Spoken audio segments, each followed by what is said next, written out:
Evette Rawls, and I've been teaching since 2001. While filming Dear New Teacher documentary, Teaching During the Pandemic, one of the things that I realized was that the veterans' voice was not heard. Veterans play such a major role in the community of education. Not only do they help new teachers become who they will be throughout the years of their journey in education, but they also help us to see where and how we can navigate through challenging situations. My name is Monica Quick. I'm a coordinator of professional learning with Chapel Hill Carrboro City Schools, and this is my 24th year as an educator. My name is Sherard. I'm currently coming towards the end of my 12th year of teaching. My name is LaVone Hicks. I retired after 35 years of teaching from Wayne County Schools. My name is Belton. This is my 9th year as an educator, and I'm currently employed at Neal Middle School. My name is Jessica Wiles. I am a 3rd-year teacher at Carrington Middle School. I am Alec, Fitzgerald, Virgil, and I've been teaching for 5 years. My name is Sierra Brooks, and this is my 1st year teaching. This documentary, Teacher's Voice, listening to the veterans, hearing all the things that's not being said, is going to be a tool that not only new teachers can use, but also veteran teachers can use to see themselves and all of the journeys that we have gone through in education, and also how we've overcome so many obstacles with the many changes in education. Discussion, I would like to start it off with talking about us sharing our work-life balance. How have we created it? Has it been a struggle for some of us? Well, what does it look like? I know for me, I actually came back to middle school from high school because I had no balance. My life was out of whack. So meaning most high school band directors work a 90-hour week between after school practices, Friday night football games, Saturday competition, Saturday morning parades, waiting on somebody's mama to come pick up their kid.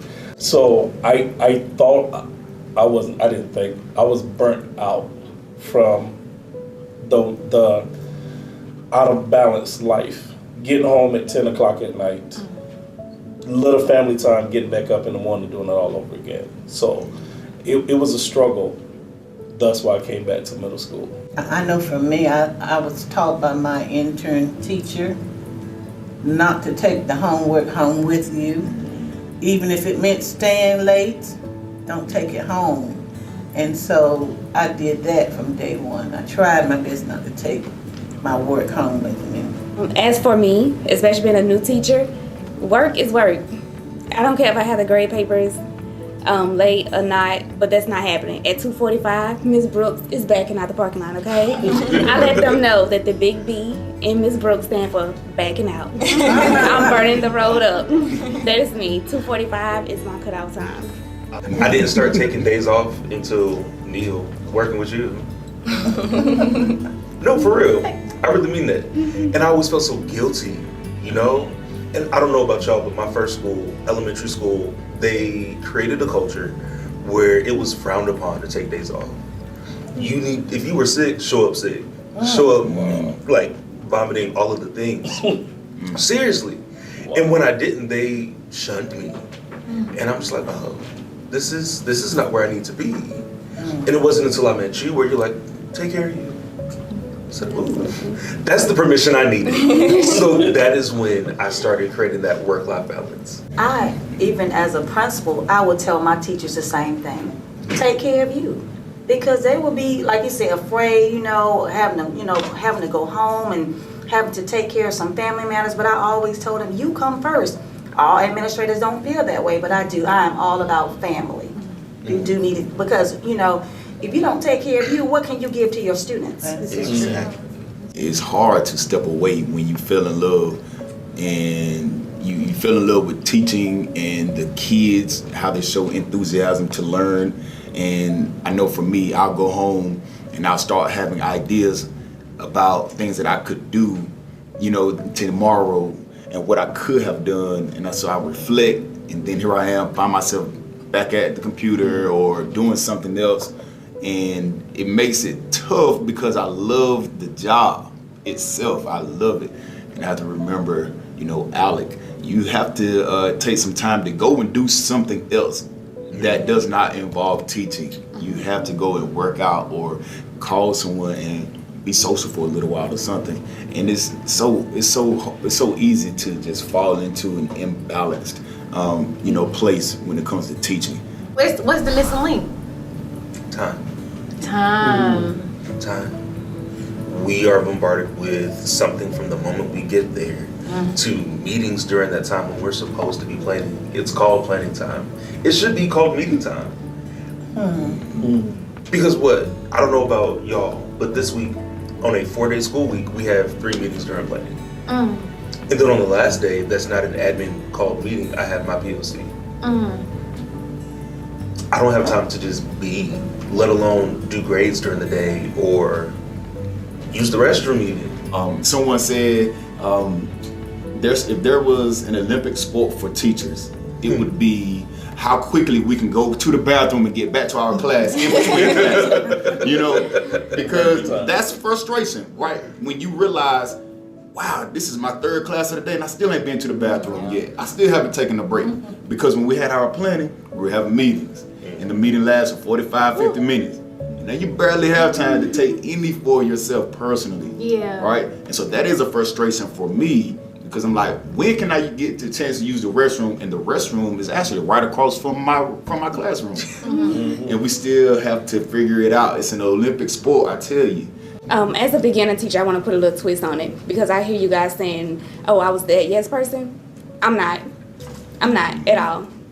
I recently was asked to coach softball. No, because first of all, you told me that as a beginning teacher, I don't have to do any extracurricular activities, and that's what I'm not going to do. Don't get me wrong, to not sound like I'm not being nonchalant or anything, but that's my time. Just something I'm not going to give you more of because then you're going to take advantage of. I don't acknowledge administrators when they come in. I don't. Because you came in to see me for whatever reason. So if you really want something, you would say, excuse me, Mr. Sherard. But if you don't say that, you're a ghost in the room. I don't even see you. I don't even nod. I don't even acknowledge. Because as soon as I take my attention off of them to you, then they take their attention off of me to you. So I stay here. If they look back, they're like, oh.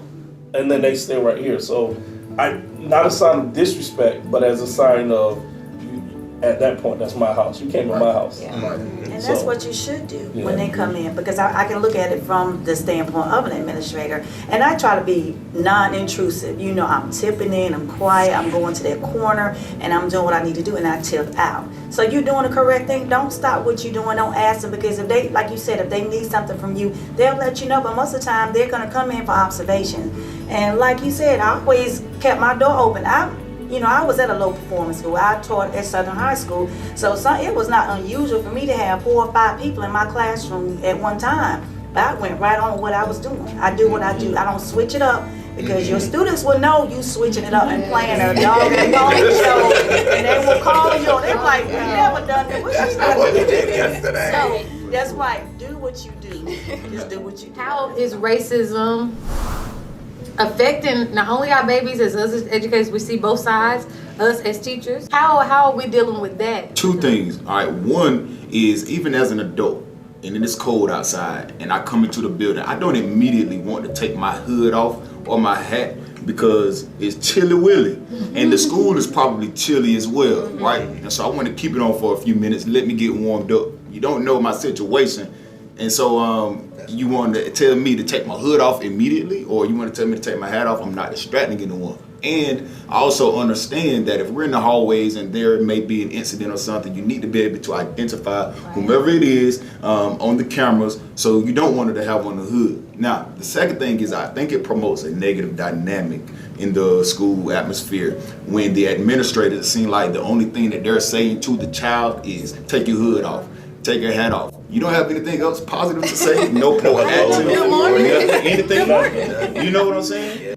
I think that the message that it sends, especially when we get into the racial dynamic, right, is your comfort brings me discomfort. You sitting there with the hoodie on makes me uncomfortable. I don't feel safe.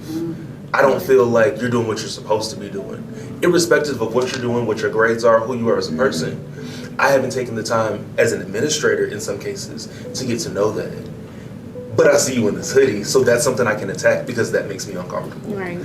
And without the kids having the words to express it, that's what they feel. And sometimes, so often, they'll say, well, why did he? Well, why did she? Well, why did they? They don't even. I get it. And while they're here, that's the rule. But when they walk out, you know how we do in this classroom. One of the beautiful things about where we are is the pride of how people feel about themselves, and it's like it is given from like as they're young. So a lot of the things, especially when I teach our boys, y'all know this. When I'm talking to these boys, some of the things that I remember dealing with in other districts, I say, you guys don't know how blessed you are. I said, just having black educators. So I'm wondering why was the Crown Act passed in some counties and not in others? It should be a state or even federal law passed. Yeah. I think it depends on, well, you know, here, and I don't want to throw any names out, but you know, our teacher union is like no other. I mean, they make things just happen. You know? Well, I teach a lot of EL students, English learning students. So one day I came to school with my natural hair, and a student walked in. He was like, Miss Brooks, you was late for work this morning? I was like, no, I got here on time. I was ready. He was like, well, your hair is a mess. And I was like, really? Like, he really hurt my feelings. But when I looked on Dino, which is a system we can see what they're doing on the computers, he was looking up black women to buy their hair. He went and did his research. So I was like, okay, I didn't bother him anymore. But the rest of the couple days that I was there, I made sure it was full and fluffy. I wore it proud. Like, I sent him to the front of the class, everything. Like, you're gonna get all this. You're gonna get all this. All of this. And it's not just him, but as a scientist and then assigned to teacher, I post everything on the board. Me in my lab jackets, everything, because this is what you get, especially to my black kids. You can do it. I'm here, you can be at the same spot. So for me, especially for my little girls, like, love them so much. So I allow them, like, my room is kind of like a beauty salon a little bit. So I have my gel, my edge control, I have the brush, I have like 3 different types of lotion. So they have their smell good lotion, they have the baby oil gel, they have their cocoa butter, because my boys be ashy too. So they come to me, they know right where it is, and so they come, they be like, Miss Wiles, you already know what I'm getting. So my boys be getting the cocoa butter that don't have a scent, the girls get the Bath and Body Works, and they notice everything. So the one thing that they always notice is that I keep my hair done. So sometimes I just do styles that I know that they wouldn't usually see a teacher wear. So I did a slip back one time, and my ponytail, like, I got like the 30-inch weave, so it was like to my knees. Like, that ponytail was long, okay? Like, all the way to my knees. And they're like, okay, Miss Wiles. And I got one student, every time he sees me, he's like, hey, Miss Wiles, you looking wild today. And it's the funniest thing. And so I try to give them that representation and build that connection with them, because it hurts my feelings a lot when some of my girls, they're wearing their scarf because their edges aren't done. And who wants to walk around with their edges not done? Because I'm not walking around with my edges not done. So, and it's like they're coming in, and when they come to the hall, like the first teacher that they see is like an older white lady. As soon as she sees the scarf, she chases them and is like, take the scarf off, take the scarf off. So she follows them to the classroom, and they're like coming to me, and I'm just looking at her. She's like, she needs to take that scarf off. And I'm like, you gonna do her edges? And then she walks out, and I'm like, okay then, like, she fine. And so we sit there, I do a little edges for her, and then she's good. So I just feel like this whole dress code thing is extremely archaic, and I don't understand why it's there. I just feel like we can't keep doing business the same way that we've been doing it. You know, this is my 24th, going to my 25th year. We can't teach the same way we taught. We can't expect students to look the same way they did 25, 30 years ago. And so we have to make that adjustment. And so that's why, you know, when you mentioned about the equity department, that's when all of that comes into play. We cannot keep doing business the same way. Yeah. So my most memorable moment, I think I talked to them about how to center themselves and how to take their feet, and y'all can practice this today if y'all want to, take their feet and feel their toes in their shoes flat. I said, it don't matter what you got going on, if you do that, you'll center yourself. And I had a student come to school, and I remember at the night before was open house.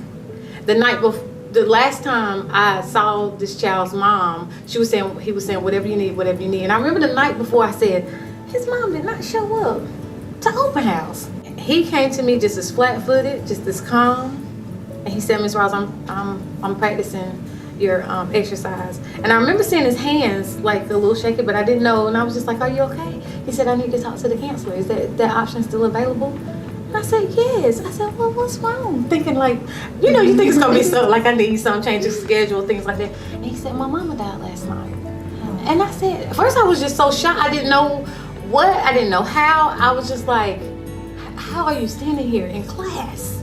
You know, and he said, my dad has to set up everything. And so I had to come to school, but I don't know how to stand here. I don't know how to do the feet thing. And I was just like, oh no, don't you worry about that. Like, and what it did for me was say it's so much bigger than whether or not we are teaching them the components, the EQs, the objectives, the standards. That in that moment, I knew that he was using something that I taught him how to navigate through a challenging situation in life. But I want to hear y'all's story too, so as we move into the most memorable moments as educators.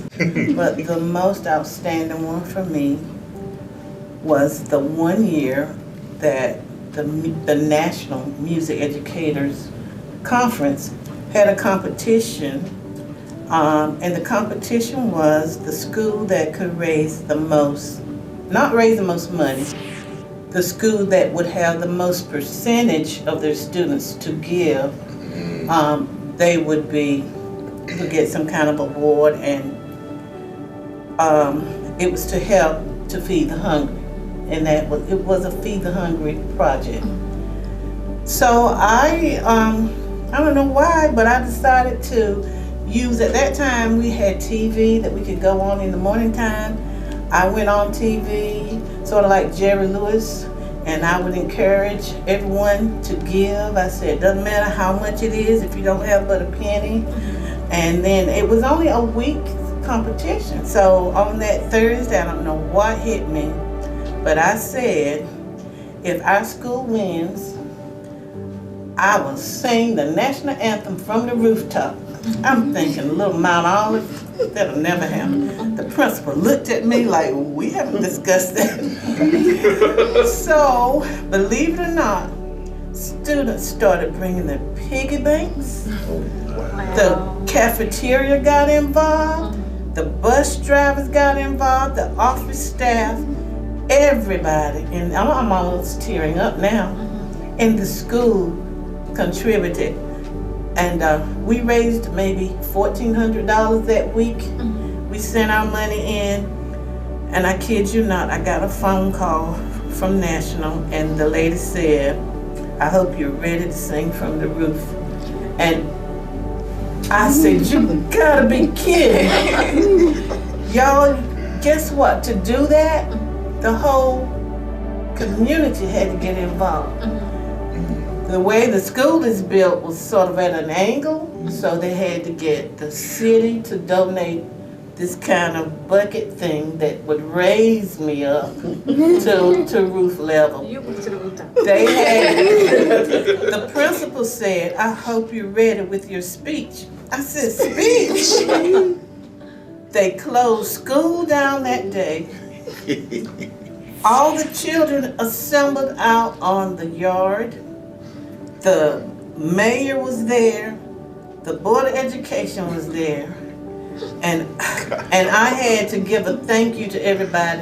And this big, long distance truck drove from Oklahoma, or wherever Feed the Children's from, and brought food that fed over 400 families. Now, I kid you not, they had that competition 1 year, that year that we did it, and they never done it again. I think the greatest compliment to any teacher is the birth of teacher. So, like, from my students that I've taught, I have 4 students that are teaching right now. Wow. And we don't recruit teachers. Like, we don't sit in the classroom and say, you'd be a great teacher, because we know what happens in the trenches. So we normally don't volunteer people to come into the trenches. So when a student decides that they're going to take this journey to be a teacher, it was something that someone inspired them to do along the way that said, I would love to do this. So to me, that is the ultimate compliment for a teacher, to birth a teacher. So those babies that are in the classroom now are my greatest memories. So I have a series of memories, but they're all about a single student from this year. Beginning of the school year, he came in with this like craziness, real philosophical, but like Nazi philosophical. And oh yeah, all the races should be separate, all of this, all of that, like really militant. And I was concerned, I was confused. So I spent extra time talking to him. And by Christmas break, he came to me one day in tears. I don't want to tell you because I'm embarrassed and yada yada yada. Son, you can tell me. So he waits till everybody leaves the classroom. We're taking up electives time / lunch. And he says, you know, my world is so full of hate, and you helped me to see that, and I want to change it. And I said, well, you already made the first step. How can we make it better? And he's taken every day since then to try to bring joy into the space. And he's still figuring out how to do that because he's used to coming from such a negative space. So every now and then when it's not well received, he gets confused and he gets frustrated, and he'll come to me and he'll like try to talk it out. I make him think through the interaction. Tell me how you could have done it better. All right, cool, now go do it. And he, I'm not gonna cry this interview, y'all. He comes to me all the time and says, you know what, Mr. B, I'm so grateful because you helped me to not be so hateful. You helped me to be a better person. You helped me to be nicer. And I'm just like, you wouldn't. Now go do some work, please. Well, like some of you've already said, my memorable experience, it is a combination, a culmination of so many years and so many people. But one thing that stands out to me, I taught 8th grade math. And I remember one of my students walking into the classroom like open house. He was like, I don't like math. I hate math. I've never been good at math. And now he is a traveling nurse. And I'm thinking to myself, look at that math and coming into play. And that just, and we're still like Facebook friends. And I am so proud of him because, I mean, that was an accomplishment to me to open his mind up to mathematics. I love math. That's what I taught. But that really sticks with me. It does. Well, thank you all for sharing. We're gonna go right into the advice you would give to a new teacher, and I want to start with Ms. Brooks because this is your first year teaching. Yes. At just first year, everything. What advice would you give to a new teacher, and then anybody can jump in and give their advice to a new teacher? My advice would be do it because you want to do it. Don't let someone sell you a dream of becoming a teacher. If it's not in you, don't do it because it could be exhausting. It could be very joyful. So do it because you like to do it. That would be my advice. My advice would be to stay true to yourself. There's a whole lot of personalities between administrators, co-workers, even the students. So definitely stay true to yourself. Do what your heart tells you to do, and just make sure you create those boundaries for yourself as well as for your students, because as much as they try to act like they hate structure, they love it. They thrive off of structure. So definitely do all of that great things. My old school advice is start out like you're gonna hold out. And like, I don't think we can tell Ms. Brooks anything, like she got it down pat. But you can't come in trying to be their friend. That doesn't work. Start out like you're gonna hold out and you'll be okay. My advice is that all of us want to be perfect, but we're not. We continually learning. So there's a song that says, you gotta accentuate the positive, eliminate the negative, latch on to the affirmative, don't mess with Mr. In Between. I use the words from that song, and I was a voice major as a music teacher. I don't play that well, but I know how to do the basic chords. I used my voice for my instrument. And that got me through those years. Don't be afraid to ask for help. Asking for help does not show a sign of weakness. Right. Do not work in isolation. And I know sometimes you're coming into a new environment, you don't know who you can trust. But I promise you, there's someone there's someone in that building that you can trust and you can go to and you can talk to, and it's just a matter of finding that person. Ask for help. For me, I want to remind beginning teachers to ask this question of yourself every day. How can you take your classroom from average to awesome? And one of the ways that you can do that is reflection. And I would say, after every day, to reflect. How effective was your teaching? What did I like about my teaching today? And what can I improve with my teaching? But here's one question that I will charge every beginning teacher to ask themselves is, what is your signature classroom move? What is your distinct move? We know athletes that have their own signature move, like Michael Jordan had his fadeaway, Kobe Bryant had a fadeaway, LeBron James could play every position on the court, right? Everyone has a signature move. It's something that you do that makes your classroom unique. And that will be the one thing that gives your classroom that fire. And keep the fire when you remind yourself what your signature classroom move is. So for me, I like to have a 5-part classroom, and that 5-part classroom pretty much facilitates my entire day of instruction. And so for someone else, it may be to give a motivational speech or play a song at the beginning of class. But think about what your strength is, your signature classroom move, and then capitalize on it. I'm gonna say, do something that brings you joy every day. When you're happy, the kids are happy. You create the energy, you create the vibe in your space. So, all right, nobody wants to learn English today, that's fine. Look out the window and sing. You're gonna be happy. They're gonna get the little brain break they need, and then everybody comes back to business. But it feels so much better to do something silly or goofy than to, why aren't you? Bring joy. Bring joy. You're happy to be there. The kids are gonna be happy to be there. And sometimes they need joy more so than they need curriculum. So give them that joy. Beat them over the head with it. The advice that I would give new teachers is, it's twofold.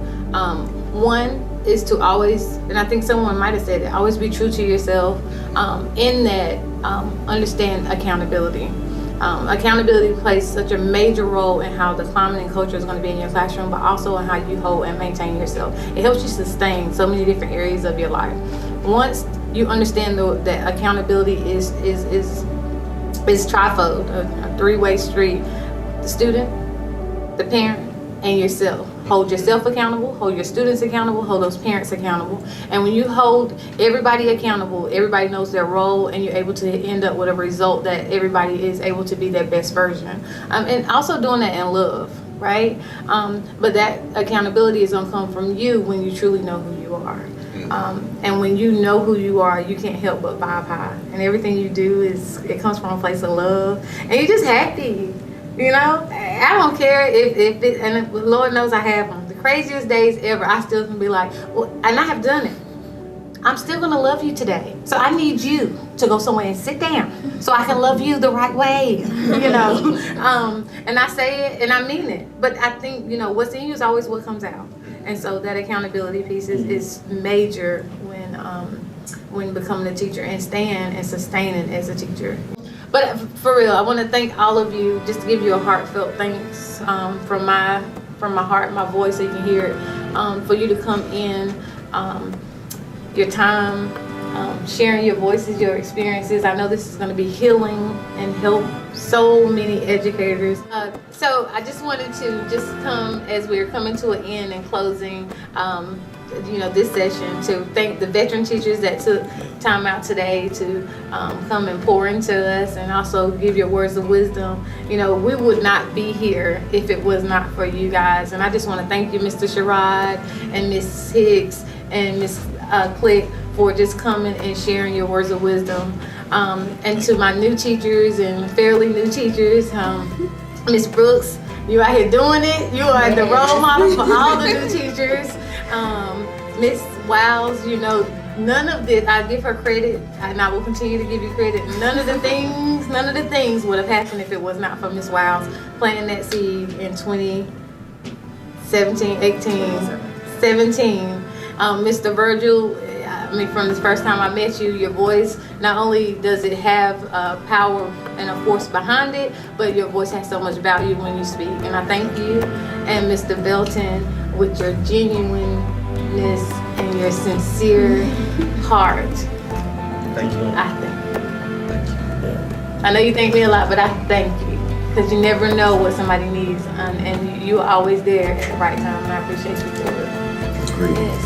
Thank you, thank you, thank you to all of you. And that is the end of the Teacher's Voice, the veteran side.